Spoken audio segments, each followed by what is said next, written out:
Boa noite, meus amigos, minhas amigas. É, eu vim conversar um pouco com vocês sobre a redação que eu propus em maio. Quando eu bolei essa redação, eu mesmo pensei, caramba, não é uma redação simples, não. E o pessoal que fez, mandou os textos para minha correção, fez textos muito bons, mas eu tenho certeza que teve muita dificuldade. Não foi pouca, não. Não foi pouca dificuldade, não. Eu tenho certeza que enfrentou aí uma barra pesadinha.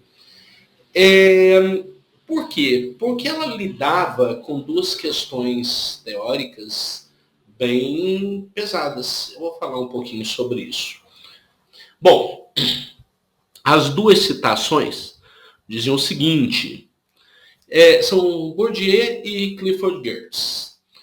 Bourdieu dizendo o seguinte: a cultura não é só um código comum, nem mesmo um repertório de respostas a problemas comuns ou um grupo de esquemas de pensamento particulares e particularizados. É, sobretudo, um conjunto de esquemas fundamentais, precisamente assimilados, a partir dos quais se engendram, segundo uma arte da invenção semelhante à da escrita musical, uma infinidade de esquemas particulares diretamente aplicados a situações particulares. Isso é muito interessante. Deixa eu ler a próxima para eu fazer o comentário. E aí ele diz assim, Clifford Geertz: o homem é um animal amarrado a teias de significados que ele mesmo teceu, sendo a cultura estas teias. Os indivíduos sentem, percebem, raciocinam, julgam e agem sob a direção desses símbolos. A experiência humana é, assim, uma sensação significativa, interpretada e aprendida. É o famoso A Interpretação das Culturas, do Clifford Geertz. Acima podem ser lidas duas definições distintas de cultura. A partir de tais definições, discorra sobre a formação da cultura brasileira, elaborando possíveis hipóteses para a constituição de marcas identitárias da nação e dos indivíduos que a formam. Olha só, antes de mais nada, se vocês perceberem aqui no Bourdieu, no Clifford Geertz, tem um éstas sublinhado aqui, né? O homem é um animal amarrado a teias, sendo a cultura estas teias, né? Ele está sublinhando, porque o estas, ele está pressupondo, concordando com cultura, né? Mas, na verdade, está concordando com as tais teias de significados. De qualquer forma, gente, eu copiei, né? Essa citação, peguei do livro e copiei.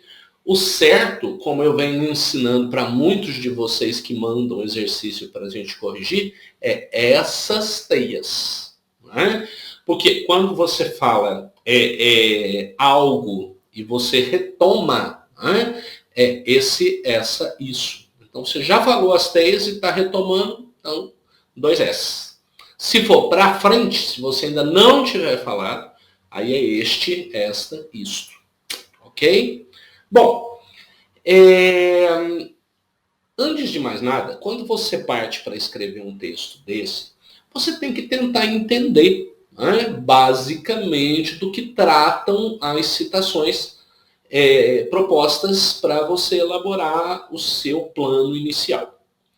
Eu sempre falo, vocês vão me ouvir sempre falar sobre isso em todos os exercícios de redação.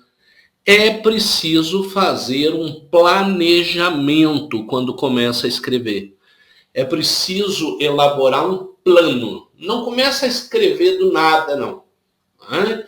E não é rascunho que eu estou dizendo, não. Tá? É um plano para você já pensar o que é que vai constar do seu texto.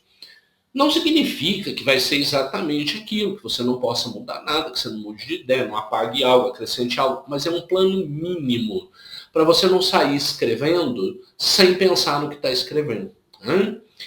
Nós temos aí, né, as tradicionais 65 a 70 linhas, o que, vamos dizer, nos rende aí, eu sempre penso aí, em torno de 8 parágrafos. Né?